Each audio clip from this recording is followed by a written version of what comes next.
And then afterwards, I was getting all these Facebook posts. Oh my God, this changed my life. We needed this. Da, da, da, da, da.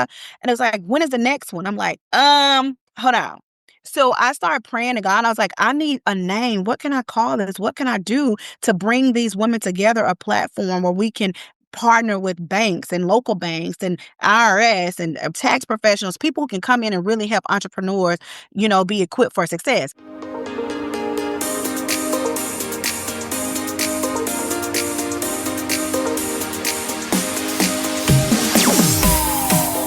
Entrepreneurs, welcome back. Today, we are working on changing the mindset of individuals across the globe. We're bringing on the founder of a huge platform for female entrepreneurs and aspiring female entrepreneurs. Well, what she offers will, of course, help entrepreneurs. Lateshia, she does so much, but she's also a TV personality on the Oprah Winfrey Network, which I love to learn, and she's got a lot of value to offer today. So, Lateshia, thank you for joining us here on That Entrepreneur Show. Thank you. No, thank you for having me. I appreciate it. It's an honor. So thank you for having me. Oh, I appreciate the kind words. Where are you joining us from today? So I'm in Mississippi. Yes, I'm about 15 miles outside of Jackson. Okay, well, thank you for joining us. The cool thing about podcasting is I have the amazing opportunity to connect with individuals all around the world and country. And with that, let me welcome everyone back to another episode right here on That Entrepreneur Show. Remember to like, subscribe, share with a friend to keep these conversations going. And we're brought to you today by Coming Alive Podcast Production. And before we dive into topics like reality TV with purpose, her health journey in the public eye, building businesses without a brand, maybe without a blueprint too. We're going to help everyone today, but I like to start from the beginning and learn about my guest. Why did you end up here today? Why did you want to become an entrepreneur? Oh, wow. I always knew that it was something different. I always knew that I had this in me. I think it's something, it wasn't that I wanted to just become an entrepreneur. I wanted to be able to serve other people. I wanted to create something or just be a vessel and to serve other people. So it wasn't so much, I never looked at it from the standpoint of just being an entrepreneur, but just the standpoint of service. I love that. I learned as you give through service, things come back your way. And I'm excited to learn about what you're doing now. But in the beginning, when you were starting out, when it's a scrappy time, what were some of the bigger pain points for you to help out some of our newer entrepreneurs tuning in? So the pain points of just entrepreneurship, I think that for me, I'm in Mississippi, so I didn't see growing up in a small town of 1,500 people in Pelahatchie, Mississippi. I didn't see like a lot of opportunities, meaning that like a lot of entrepreneurship. It was more so of the things that money can't buy, which I love so much of the love and just the family and things like that. It was just for me stepping out and doing entrepreneurship. Of course, I knew that I was created for something bigger. I was just unsure. So there was some fear. I'm not going to lie. There was definitely some fear of like, what am I doing? Am I on the right track? Will this work out? And then the more I got involved and the more I started moving and understanding that I'm a magnet, right? And I can create the things that I want and I attract things unto me, it started to get easy. But for any entrepreneur out there, especially aspiring entrepreneur, it's like that thing, that old Nike, just do it, and you'll attract everything along the way. But it was very fearful for me at first because I didn't see it. It was something new. I It was love that. foreign. It sure is. And in the beginning, you're trying to just figure it out piece by piece. There's no blueprint. There's no textbook for entrepreneurship. You have to kind of just go and see what happens. And before we get into some of those topics I just teased, I want to switch to scaling because you've done such a remarkable job at scaling not only companies, but your personal brand. What are some tips you can give to some of our entrepreneurs out there who are getting ready to take that next step, but they feel stuck? Ooh, but you feel stuck. It's more so like challenge yourself. I love challenging myself. Like I'll set goals, realistic goals on one side and unrealistic goals that I think on another side, and then just challenge myself. If you're ready to scale and just go bigger, just see it first and believe it. Because if you don't believe that, it's pointless. So I would just say, know that scaling is important for your brand because like you're constantly growing. The world is constantly growing. We're evolving. So you have to scale and just do it and have faith in yourself and believe in your brand and it'll happen. I love that. And part of getting to where you are today, getting past that fear, building that confidence to do all these things. And I have to say, you're very well spoken. So as you do these things, you spend time on TV. What are some tips you can give? Because I know one of the things on my podcast information sheet, everyone, if you're a host out there and you want your own podcast information sheet, reach out to the team. It's incredibly helpful because you speak at a lot of conferences, events. One of these areas, reality TV with purpose, uplifting, versus exploiting Black women. Let's talk about it. My take on it when it says exploiting Black women or versus reality TV, however, for me, I'll just say my personal experience is showing up as my authentic self. And I like to say a lot of times I say this across the board. As long as you show up as your authentic self and you are the best version as you can be, then that's it. No one can exploit you as long as you're being authentic. You're choosing to do this yourself. And for me, it has worked out. We're going into our sixth season, premiering October the 3rd here. Yes, yes. And for me, it's just what has worked for me was being my authentic self. Now, whatever I put out there, whatever comes out of my mouth, whatever I do, that is on me, at the end of the day. And I like to say this across the board. Everybody's not going to like you, right? You're not going to be everybody's cup of tea. And I say it all the time. That's fine because I don't want everybody sipping from me. So that is okay. But I just feel like just being your authentic self across the board, reality TV, and they talk about exploring Black women. For me, that hadn't been my case because, again, reality TV was not on my vision board. So it was one of those things, what you see is what you get. And that's just how I've always operated, and it's worked for me going into the sixth season here. So first, congratulations on reaching 6 seasons. That's Thank absolutely you. incredible. Where can we tune in? Oh, on the OWN network. On the OWN network, 8, 7 Central. We premiere October the 3rd, Friday, October 3rd. Well, Friday belongs to the Bells on OWN. So, yeah. well, congratulations Thank again. you. And you mentioned it wasn't on your board, right? It wasn't one of your realistic goals or unrealistic goals. So I have to ask, because I know our listeners may be interested, how did it come to fruition? Oh gosh, I always have to credit Carlos King, who is the creator and founder of Kingdom Reign Entertainment. And so myself, along with a friend of mine, we pitched the idea to him. He had a submission, an open submission, and I wanted to change the stereotype of Black women here in the state of Mississippi and just Mississippi in general. So we pitched it to him. We got on a call, and he was like, "Well, what do you do?" And I started telling him, and he was like, "What are your husband doing?" I was telling him. He was like, "You're very interesting. I'm not going to move forward unless you be on this show." And I'm like, "Hold on. I want it to be more like a PA or something like that. I want to be maybe a producer, a production assistant, definitely not on television." But God, used him as a vessel to see something in me. And here I am. And I'm sure it's opened up a lot of doors, but I don't want to get too far past because you touched on something indirectly. You're not going to like everyone. Everyone's not going to like you. But also in entrepreneurship, not everyone will be your customer and you can't sell to everyone. It's something that I did because you don't want to miss a sale, but you eventually have to niche down a bit. Let's dive into this topic a bit. Okay. That's in life, right? That's in life. That's in business. I mean, I'll just say at the end of the day, you go down the bread aisle in a grocery store, you have different brands. You like what you like, right? But they're not going to stop producing. They're not going to stop, putting their brand on the shelves. Just like when you have McDonald's, you have Wendy's. People like what they like. You just have to believe in it enough for yourself. You have to like it. You're not going to please every customer. We like what we like. One day we like you and one day that's just like in life. That's just how it works in entrepreneurship.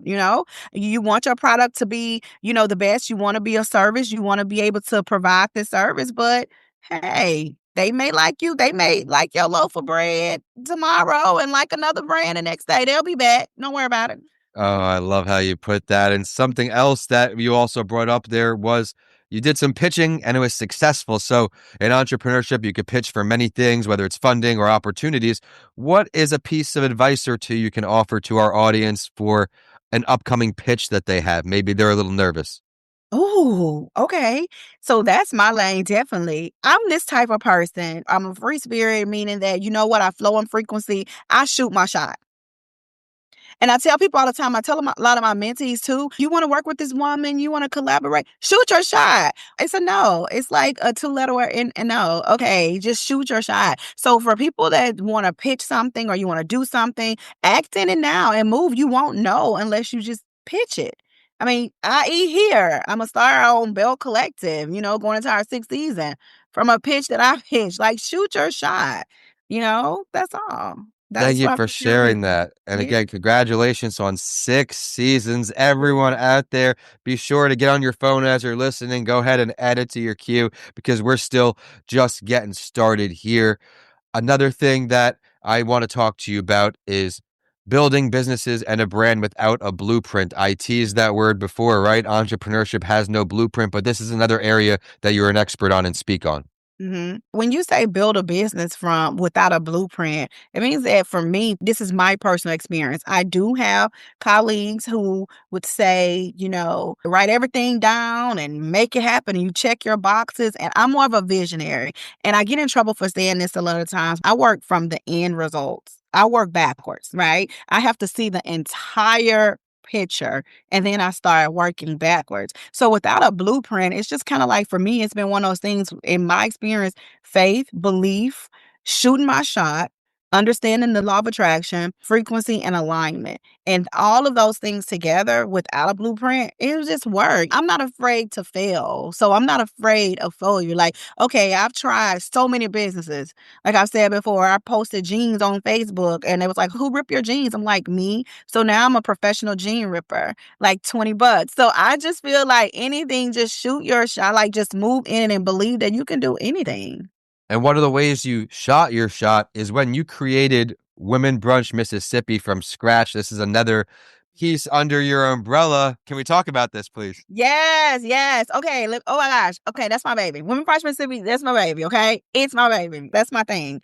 So basically, I attended an event. I don't know if it was Atlanta or Texas, but I attended an event, and women were there, like really networking. Like, how can I help you? How can you help me? And see, that's foreign. Like that was foreign then because it's like crab in a barrel mentality. So I'm like, you know what? Oh my gosh, I want to take this back to Mississippi, where entrepreneurs and aspiring entrepreneurs can have a place to like come together and really network. I buy into you, you buy into me, because a lot of things we can purchase from entrepreneurs. I'm not taking anything away from our big brands, but when you support an entrepreneur, right, you're supporting a dream. And I just think that that's very important for aspiring entrepreneurs and entrepreneurs together to support each other. So with that being said, I came back to Mississippi and I'm like, I couldn't stop thinking about it. It was just gnawing at me.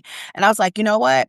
Boom. I got it. I'm going to do a mingling over mimosas business brunch. Had never planned this before, ever. Reached out to a friend of mine who had a decorate some flowers, a company. I'm like, let's do it. $20. I mean, literally, when we got in there, my first ticket was like, I felt like I made $1 million. And then I'm like, oh my God, because I believe if you can just change one life, you're great. And then 63 more tickets started to sell. When we got there, we had over 100 women. So they were networking and everything. We were just, oh my God, vibing, just like off of a whim. And then afterwards, I was getting all these Facebook posts. Oh my God, this changed my life. We needed this, da, da, da, da, da. And it was like, when is the next one? I'm like, hold on. So I started praying to God. I was like, I need a name. What can I call this? What can I do to bring these women together, a platform where we can partner with banks and local banks and IRS and tax professionals, people who can come in and really help entrepreneurs, be equipped for success. Next thing I know, Women Brunch Mississippi came to mind, and it's been uphill since then. Oh my goodness. I can't wait to see all of the things you do continue to evolve now that we're connected. We talked about her business. We talked about the TV show. Now we talked about this other business, Women Brunch Mississippi, and how it came out of nowhere. How many seasons do you think you're going to have on Bell Collective? Do you have a goal with that?